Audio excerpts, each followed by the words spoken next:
Super Supportive by Sleyca. Chapter 38, Hedonistic. Alden was supposed to meet Betequal in a specific room of a building that looked like a concrete beehive. But she met his cart on the path before it even arrived at the door and practically yanked him out of it, shouting, "Finally!" "I'm half an hour early," Alden protested, jogging so that she wouldn't actually be dragging him along behind her. "There is no time," she babbled. "None at all. People are injuring themselves for no reason. The designer sent an assistant instead of coming himself. I had to order a new singer. One of the professors is disappointed in the Tmethans I chose for him." Alden decided to keep his mouth shut. The alien personnel manager looked like she was on the edge of either tears or violence, and since he was already committed to this event, he might as well try for a smooth experience. "You must be exceptionally careful tonight, Alden Riabit. You have no social recommendations, and this is a difficult event." "I'm a waiter, right? Like, I'll be carrying food to people, as long as I don't drop it?" "No!" she said, looking aghast. "You are an avowed waiter. You are there to create an impression. There are always 13 avowed waiters at this event. People expect to see them at Leaf Song. It's a tradition." "If it's that important, maybe one of the others—" Betequal's nostrils flared. "I've planned it thoroughly. The kitchen is already preparing things that take advantage of your preservation skill. As long as you use your skill correctly and do not distract the other avowed from their performance, that will be enough." She whisked him into the beehive. It was a natural history museum. Colorful lanterns, tables, sprays of green and black plant life were artfully mixed in among the exhibits, and Alden stared up in awe at an enormous, magically suspended skeleton overhead. Alien whale? The charcoal gray bones moved slightly, swimming without ever going anywhere, and the sharp spines that must have protruded from the creature's sides in life were tipped with shining points that caught the light. They wove through a jungle of potted plants, around glass cases full of fossils and alien animal models that moved so smoothly Alden wasn't really sure they were models. Then she led him through a hidden door, and they took a large elevator down a level to the place where all the work seemed to be getting done. People were racing around with carts full of decorations and padded boxes full of museum pieces. Betequal bowled her way through the chaos, telling everyone that her business was urgent and earning quite a few withering looks from Artonans who were clearly engaged in their own urgent business. A minute later, Alden found himself in a room that looked like a hastily assembled hair salon.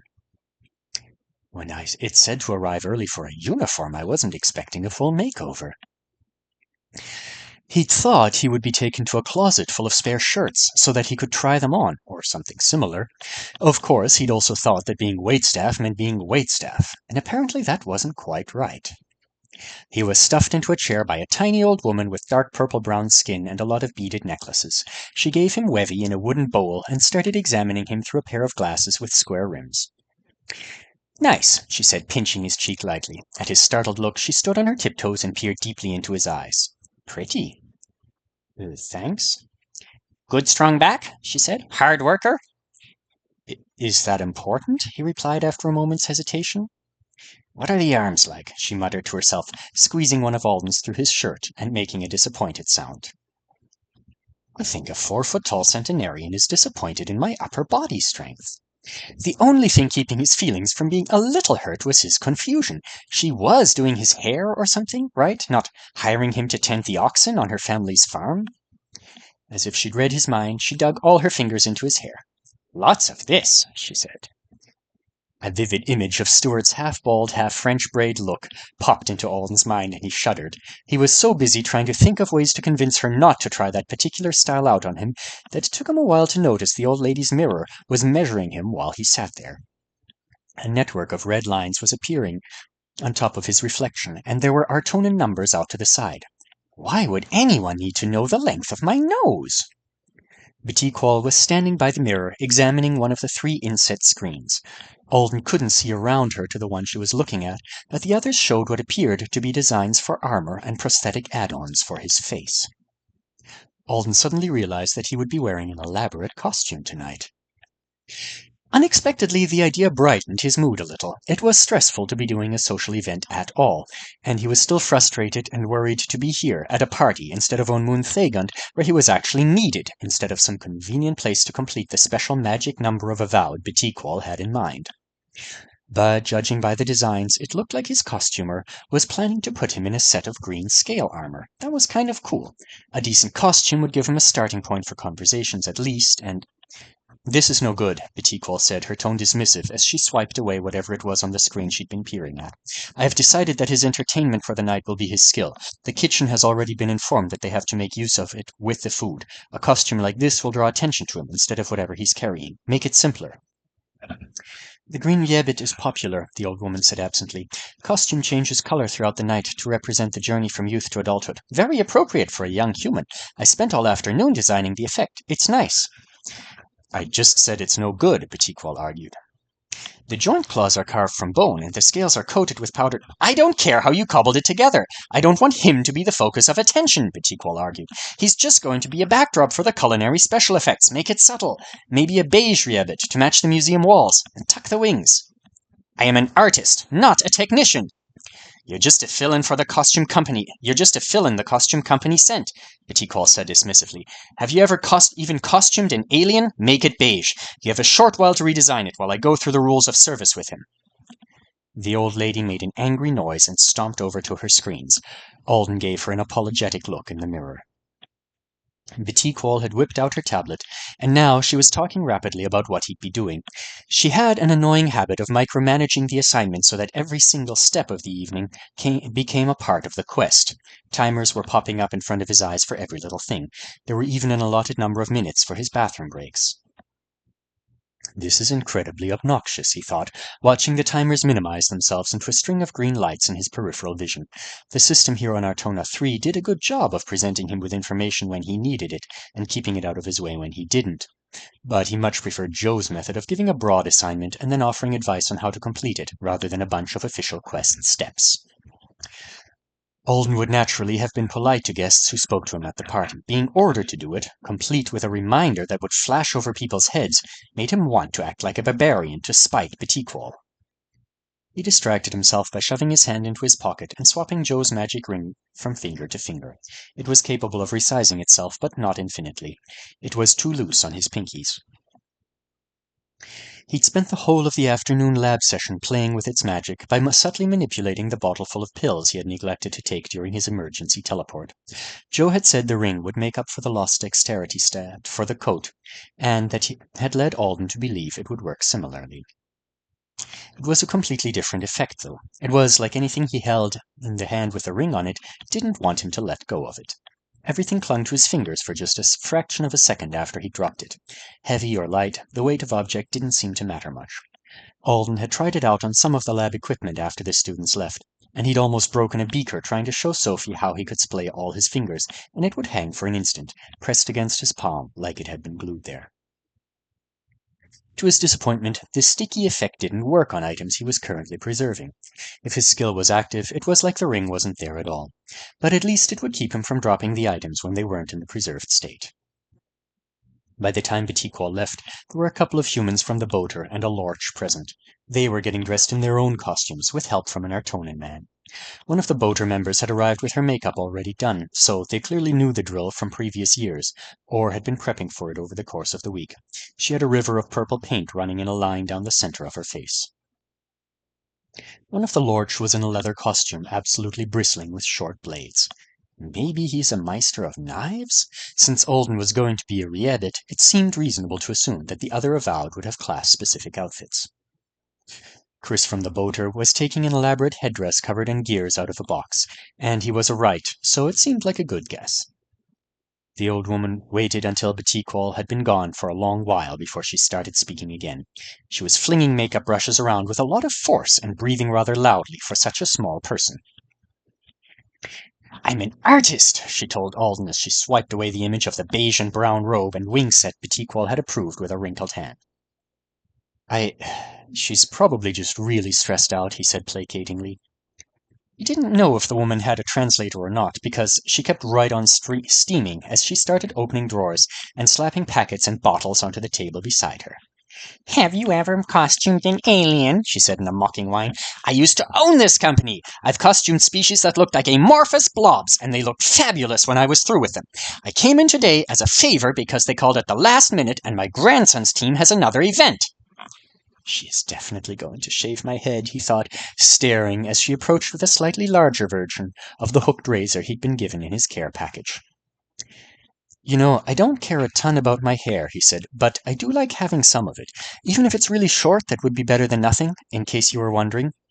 Some little sprout of a wizard who isn't even out of school thinks she can tell me what to do. She grabbed the razor. I'll show her. While Alden froze in place, she started grabbing locks of hair and whacking at them. At least, she didn't seem to want him completely bald. She was cutting off apparently random amounts from each lock, but not so much that it couldn't be repaired by a human barber. I wonder if I get a bonus for this. It feels like the kind of thing I should get a bonus for. In the mirror, he couldn't tell what was happening to his own appearance yet, but Chris had started covering his own arms and legs in body paint behind a sheet of plastic. He was a skinny guy, and the off-white paint made him look like a ghost in need of a good meal. But over the next half hour he was transformed into something quite a bit more alien. He had knee-length white robes, and the headdress made of moving gears. Something attached to his back teeth made his mouth glow a poisonous green when he opened it. He seemed to be reciting lines. I am Lunarvik! Behold my metal! Is there supposed to be some kind of theatrical component to this? Alden asked. He hoped he wasn't included in it. He'd been a raccoon in an elementary school play once, and he'd forgotten which piece of trash he was supposed to steal from a pile of it on the stage, which was his one and only job. He'd frozen there, agonizing over the horrors of stealing the wrong crumpled chip bag, and had to be rescued by another raccoon. Lunarvik, famous avowed right from over a century ago, the old woman said while she worked slender orange wires into Alden's freshly chopped hair. Popular historical figure. He died trying to repair an untranslatable ship on untranslatable. Silly line to make drunk people laugh. Tasteless. So she can understand me. She had a habit of talking to herself instead of him, so he hadn't been sure. She must have had a translator in her glasses. What kind of ship? Alden asked. Untranslatable ship, she said. The word wasn't untranslatable. It was something like escape or evacuation. Alden knew because he'd heard Joe's assistants use it to describe his role in coming to pick them up on Moon Fagund. Lunarvik couldn't have been human, since he would have died before Earth even met the Artonans. But if the grey-white paint and the eerie green mouthlight were meant to make Chris look like a member of another species, Alden couldn't pinpoint which one it was. No stupid words for you, she said sternly. It will ruin my costume. Instead, lots of glaring. She chuckled as if she'd said something very funny. Betiquol said I had to smile. Smile like you hope they all choke to death. This lady would get along well with Sophie. It goes with the theme. Didn't Betiquol say beige rabbits were known for their shyness? She seemed to have a vision that involved Alden blending in with the environment and being discovered by hungry partygoers before he disappeared again, like a game of hide-and-seek with special effect appetizers for a reward. Alden wasn't entirely opposed to it. Standing off in a corner, sneaking bites of food for most of the party was easier than real mingling. Beige, spat the costumer. Tuck the wings. Make the boy match the walls. Subtle rabbit that won't distract from food. She was gelling Alden's wire-laced hair into a pointy halo that was probably going to be a nod to a male rabbit's skull spikes. Behind her, notices kept popping up in the mirror. Are there other people working on the costume somewhere? He asked. How else were they going to finish in time? I brought my own fabricator. Top of the line. It's working in another room. Not enough ventilation down here. She stepped back to admire her handiwork. The wires in Alden's hair were glowing orange. Now, paint, she said enthusiastically. Alden examined the paint bottles on the table. Not a single one of them was beige.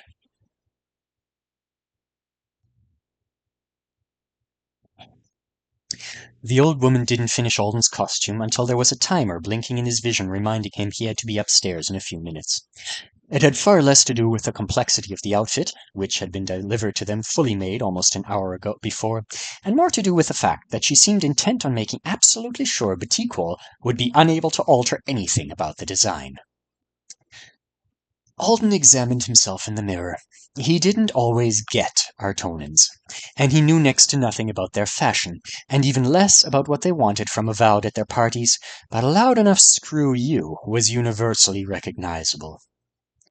He was dressed in pitch-black formal wizard's clothes. There was no mistaking it. The harem pants, the wide-sleeved coat, the shockingly comfy boots made him look like Joe's cousin from the dark side. The coat was even embroidered with sigils. There were a set of large rabbit wings attached to Alden's back, with a nearly invisible harness, and he did have the glowing orange wires in his hair. But the customer hadn't even gone for much makeup. He had on a simple pair of black and orange bands painted across his eyes in a nod to a mask. He was very recognizable as himself, unlike most of the other avowed he'd caught glimpses of in their costumes. It looked really cool. And like it was probably a political statement, one loud enough that he'd actually considered asking the old woman not to do it. But it had occurred to him that this might actually get him out of the party without any damage to his own reputation or Joe's, so he'd just let it all happen. Batikwal was so controlling. Alden was absolutely sure she would want to look him over before the event started. She'd have no choice but to send him away after she saw him. The trip to rescue the kids could be salvaged, and all he had to do was act like he was too dumb to know that he should have called Batikwal when the costume first appeared. "Smile," the woman encouraged him. "Practice the smile."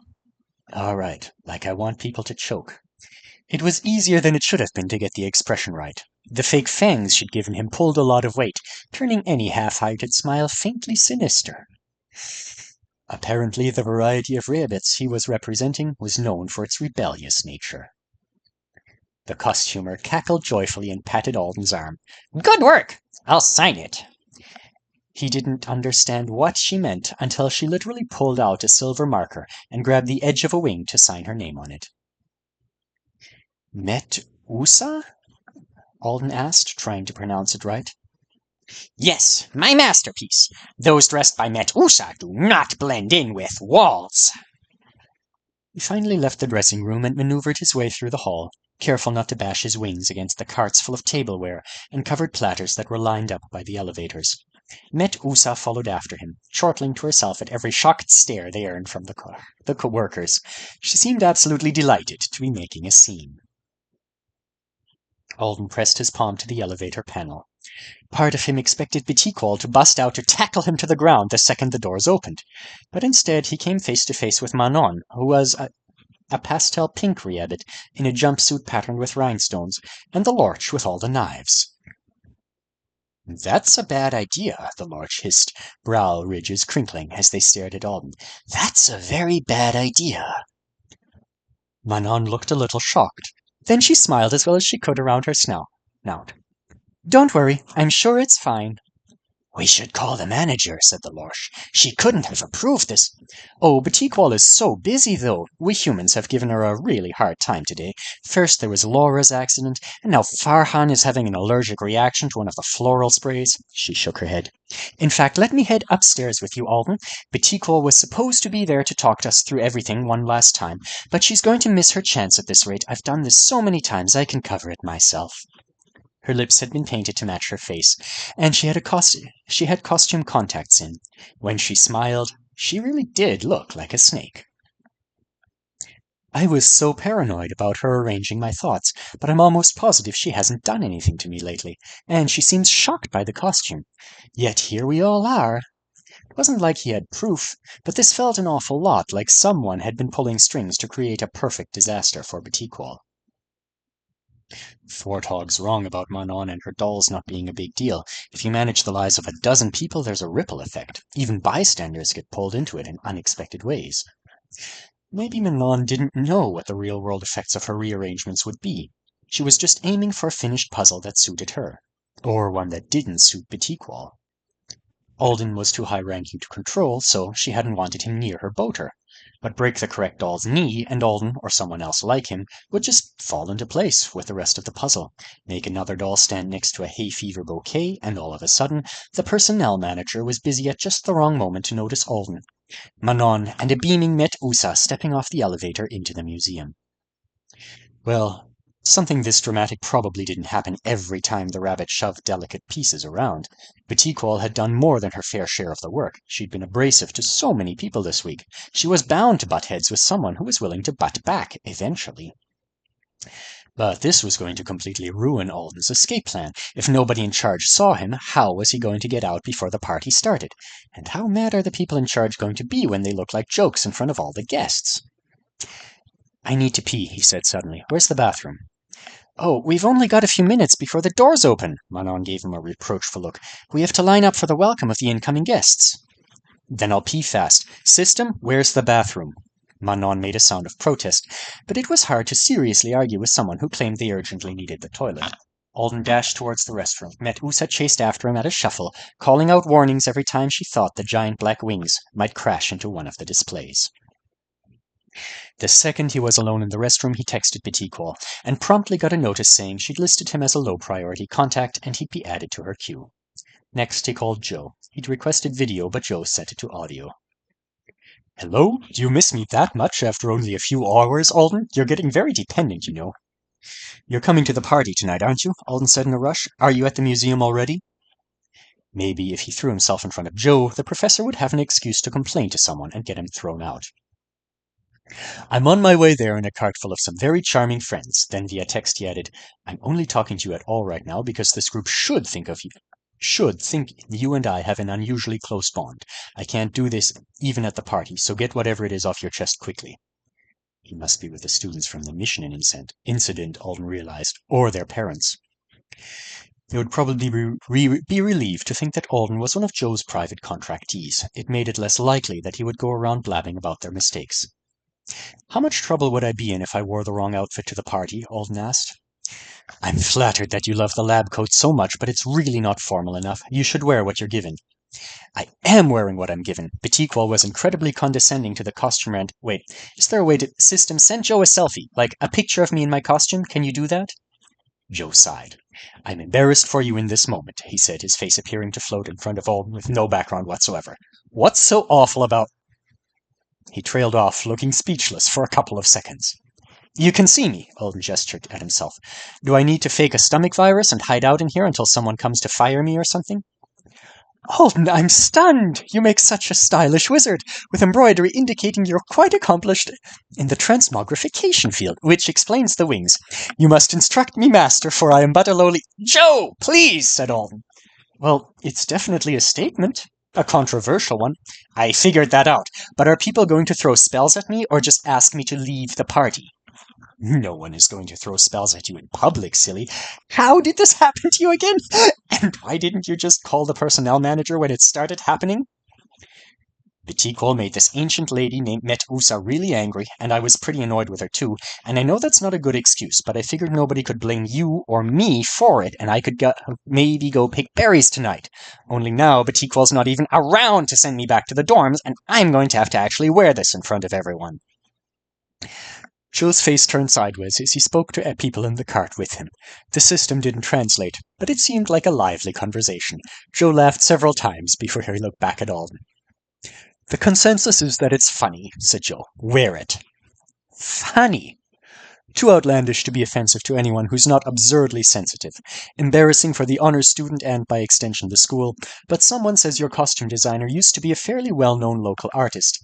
They all thought she was dead by now. The story's only to get more hilarious after everyone's had a few drinks. You'll need to be pleasant and agreeable all night long, though, or you really might offend the wrong person. I think I have a stomach virus after all. Don't be a baby, it's just a party. You can enjoy the peace and quiet on Moon Thagan tomorrow night. With only the dubious comfort of Joe's new friends finding his predicament funny, Alden marched out of the bathroom. Metusa was there, to make sure he hadn't hurt the wings at all. He wondered if she was planning to stick to him until she was thrown out. Maybe she was just waiting for Petit-Quol to arrive and see what she'd done. Alden joined the other avowed by the doors. Everyone gaped at him, except for Manon, who was beaming. Drinks, she said, and an Artonan waiter who'd been standing off to the side brought Alden a tray of fizzing blue liquid in shot glasses to hold. He targeted the man and took it, assuming there was no reason not to use preservation on the drinks. Everyone else had trays of the same beverage. They stood in two evenly spaced lines by the door, except for Chris, who was still struggling with a giant metal launcher that couldn't possibly be as deadly as it looked. Alden, did Petit-Quol have time to introduce you to your helpers?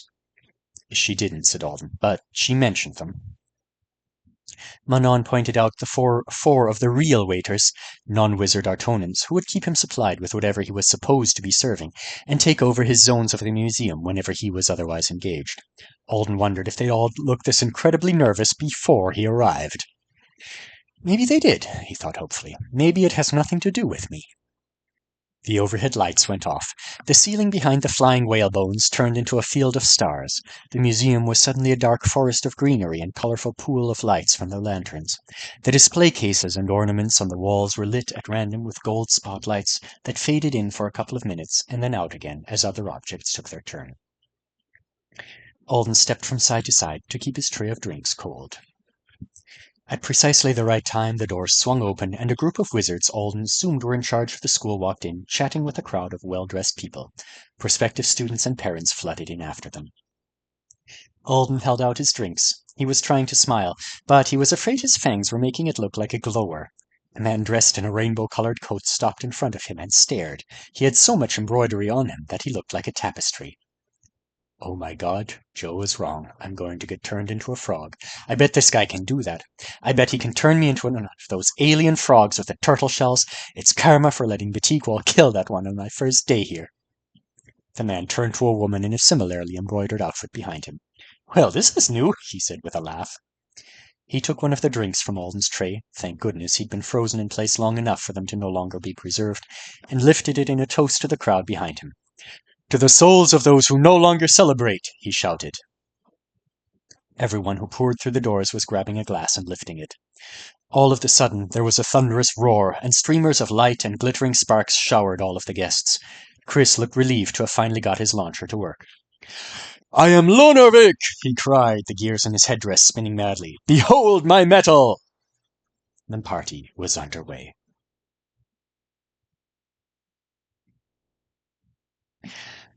Alden didn't know how much trouble Batikwal was in. For the entire first hour of the event, he was too busy to focus on anything but his immediate surroundings. He'd have been completely lost without the team of waiters making sure he was in the right spot, doing the right thing at the right time. They prepped his trays and explained what he was supposed to do with each of them in meticulous detail. After the first round of drinks, everything Alden carried had some kind of special effect. The food and snacks were assembled off to the sides by a chef dressed in beige, to match the walls, and then delivered to him by smoking, steaming, or in the middle of a color change. He would carry them into a crowd of people with his skill active, and when it deactivated, the effect would finish off in grand fashion. His favorite involved marshmallow-looking things that would jump off the tray, like popcorn. If he got the timing right, the party guests caught most of them with their plates. If he got it wrong, or got held up on his way to his audience, they all ended up on the floor. To his surprise, the floor being covered in food didn't bother anybody. Many of the guests were going out of their way to be sloppy. It was almost like having food on the floor, or on your person, was proof that it was a party and not an everyday event. Half of the things he carried were designed to be messy. Drinks tended to be filled to the absolute rim of the glass so that the slightest jostle would make them spill, and once he almost ran into Manon, delivering a tray of rolled meat slices that had oil overflowing down the sides onto her hands. She was leaving a trail of it behind her. Hedonistic, isn't it? She texted him, without ever breaking stride. This is a much more rabbit-like assignment than working in the labs must be. Look behind you! He couldn't reply since mental texting was beyond him, but he turned to check behind him and saw one of the small children at the party tagging along in his wake. There weren't many of them here, but a few of the faculty members had brought their families. Alden hadn't had a chance to interact with one of the mini Artonans yet. They were some of the only partygoers who weren't constantly staring at him and remarking on his outfit. To them, his wizard clothes were boring compared to the other Avowed's costumes. After all, they saw wizards all the time. I guess they were bound to get around to me after they finished with everyone else. He caught glimpses of the others interacting with the children to know the drill. They thought the Avowed in fancy clothes were like characters at theme parks. They expected a meet and greet. One of the ever-vigilant waiters appeared to take Alden's tray of appetizers as the child approached. He crouched down as well as he could with the wings, and the kid blinked at him. Are you from Earth? They asked. I am, he said. Anasidora Earth or Sahara Earth? Oh, Those are the only two places on Earth they know about. Fair enough. It was hard to learn one planet's geography, and our Tonan kids had all of the tri-planets to study. Plus, their people had famously made first contact by setting up camp at the Tenere and asking if world leaders wanted to be teleported in for a cup of wevi and a discussion about the future of their species. America Earth, he said, but I'll be living on Anesidora soon. Can I have a picture? Sure. The kid brushed aside some crumbs and set a small tablet on the floor. It balanced miraculously on its narrow edge and somehow took their picture from multiple angles without moving. Alden's wings looked fantastic. After that kid, there were a couple more. Then more trays. Alden wanted to sneak a bite of something, but he was never alone. At some point, Metusa had disappeared. He was worried she'd been carted off to be punished, but she eventually returned arm in arm with the museum's curator. Some mysterious negotiations had gone down while Alden was feeding people and having his picture taken, and a few of Metusa's old theatrical pieces were being teleported in from storage at another institution so that they could be displayed during the second half of the party. Joe finally made his way over, and after the briefest of smiles and not 10 words to Alden, he left with an entire tray of tarts stuffed in his pockets. As the night wore on, Alden started to feel ragged. The wings were making his back hurt, and the guests were getting clingy. His waiters had betrayed his trust and left him to the attentions of various drunk teenagers and even drunker professors who wanted pictures. Isn't this an Achievement Society gala? It sounded like it should be a stodgy event, where everyone worried a lot about what impression they were making on their betters. But some of these guys looked wasted. There was a hookah set up on one table, and Manon had sent out a group text telling all the humans not to go anywhere near it. Our Tonans partied hard. Alden's bedtime was apparently not as regimented as he'd been led to believe, because it came and went, and the system didn't make so much as a peep. Traitor! He accused it in his mind while he told what felt like the 1000th person that his costume was definitely just a rehabit. Any resemblance to a wizard was purely coincidental. Saying this struck drunk Artonans as hysterical. Alden didn't know why, but he kept repeating it because it kept working, and he didn't have any other jokes. He finally managed to escape from the latest group.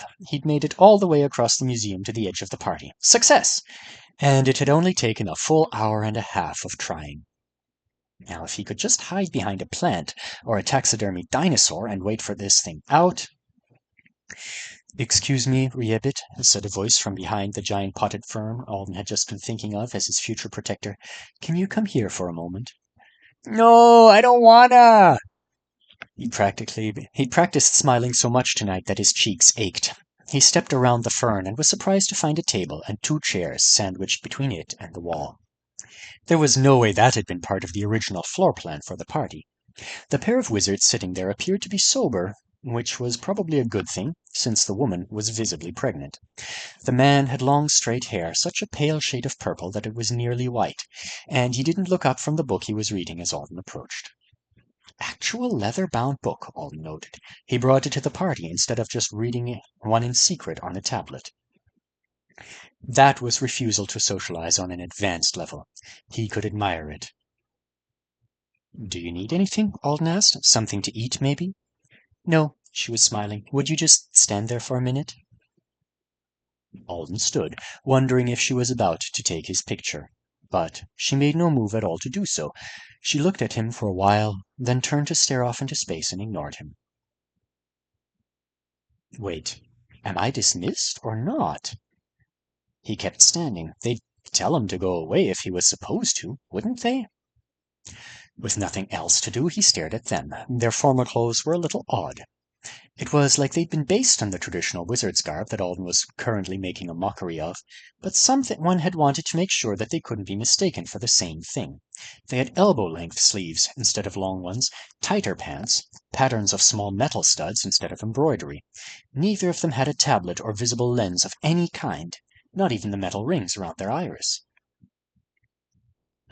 Alden stood there for a very long time before the woman finally said, Brother, if you need him to step closer, just say so. He's wearing a noteworthy costume. Someone will spot him over here eventually. Or one of your spouses will get bored of the festivities and come to find us. I do not need him to do anything, the man said irritably, still not looking up from his book. I was managing fine before you called him over. Alden, isn't it? Alden nodded. His name had been going around the party for ages, so of course she'd heard it. Alden, would you mind stepping a bit closer and giving him your hands? Her brother slapped his book shut, giving her an annoyed look. That is completely unnecessary. But it will be faster. I'm tired. The babies are stomping on my bladder. I want to go home. Then go!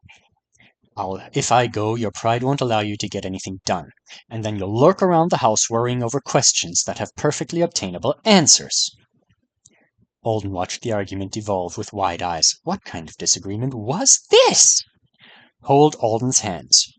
I don't want to hold his hands. He didn't even sound like adults at this point. Maybe they were drunk? I'll hold his hands first if you like. What would be the point of that? Fine. Come here, Reebit, and let me hold your hands. Per Joe's advice, Alden had done a great job of being agreeable tonight, but this was a little too much. What are you going to do with them? He asked, clapping his hands safely behind his back. Stop glaring at him like you plan to chop him in half, the woman said to her brother in an appalled voice. You're scaring the poor child, you lout. He's younger than Stuart. How is this my fault? He protested, leaning back in his chair and sighing. It isn't even my idea. Stuart? Alden hadn't seen him all night. He didn't seem to be at the party. One of the two must be his parent? Alden stared at the man. Is this the super important father that even Joe was afraid of making mad? He was hiding in the corner behind a plant, reading a book, with his sister. He didn't scream scarily alien wizard king, which was how Alden had been picturing Stuart's father, despite the lack of monarchies on the modern triplanets. He just wanted to gain your measure, the sister explained. It will be much faster if he does it by holding your hands and asking you a couple of questions. Otherwise, he'll have to spy on you from behind the bushes some more, and it's very tedious. Gain my measure? Was this some kind of lie detector test? Oh, maybe they just want to be sure I'm not going to tell on Stuart? That was fine. He didn't plan to. Easier to go along with the request than act all cagey. He had one really serious secret to keep from the Artonans, and he highly doubted someone he just met was going to ask him out of the blue if he'd ever fed his blood to the prisoner in the Chicago consulate. Alden stepped closer and unclasped his hands, offering them to the guy. The Artonan studied the ring for a moment without taking them. Is the ring yours, or does it belong to Worley Roden? It's alone, Alden said sadly. He'd been playing around with it all night. Since nobody cared if he spilled drinks, he could do some neat tricks with the glasses. Take it off, please. It will interfere. Whatever kind of lie detection he was going to use must have been pretty weak if the ring would interfere. Alden tucked the ring into one of the pockets of his wizard outfit. The man took his hands firmly in his own. He had calluses, Alden noted. It was kind of unexpected for a bookworm or a wizard. The man stared up at the starry sky beyond the whale skeleton. What is your name? He asked. No need for him to ask. It was available to him through the system. Maybe he was establishing a baseline for the lie detection? Alden. Samuel Alden Thorne. What is your purpose? Alden stared at him. Like in life? That's kind of deep. I don't know. What do you love? This guy really didn't go for the softball questions, did he? My aunt, my friends, He hesitated. It was only for a second, and it was only because he had the thought that maybe he shouldn't say it, because they were gone. But in that instant of hesitation he suddenly sensed something surprising, the cobwebby cocoon of his own magic. It was here, all around him, just like during the teleports to and from Munthagund. Only this time, around the cocoon of his magic, there was another one, far more massive. It wasn't pushing against him, but he knew at once that if it did, he'd be not even crushed. I'd just disappear, like I'd been written out of existence.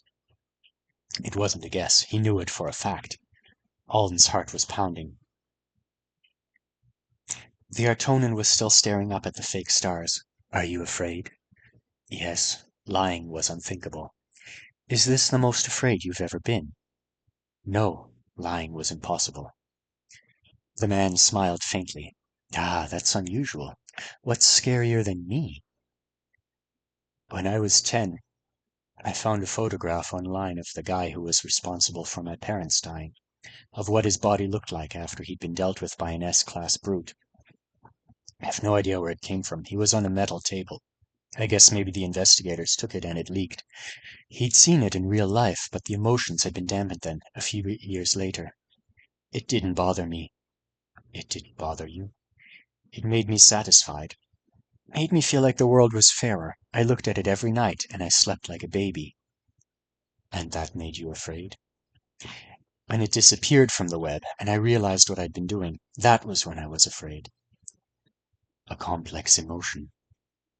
He looked down and met Alden's eyes. His own were pink, like the lead assistant's at the lab. I apologize for the intrusion, he said, dropping Alden's hands. And you don't have to be afraid of me. I don't hurt people. Alden clutched at his chest, gasping for air he didn't even need. Am I having a panic attack? I would appreciate it if you didn't mention my son's participation in the recent stupidity, but that's a selfish request I make for my own convenience. You're under no obligation to follow it. Alden could barely hear him. His ears hadn't rung this loudly in years. We'll see each other again, someday. You're too untranslatable to go unused, I'm afraid, he trailed off. That's annoying. Authorized translations. I have no interest in working around your management. As I was saying, you're too whole for us to avoid one another over the long run. Try to grow up well and live fully before then. Maybe you should teleport him out of here, the sister suggested. I think he might faint. I'll have Rodin fetch him. It's funny to watch that one skulk around me. No, I'm fine, Alden gasped. Can I just go? Of course, said the man. By the way, I'm the primary. Have a good night.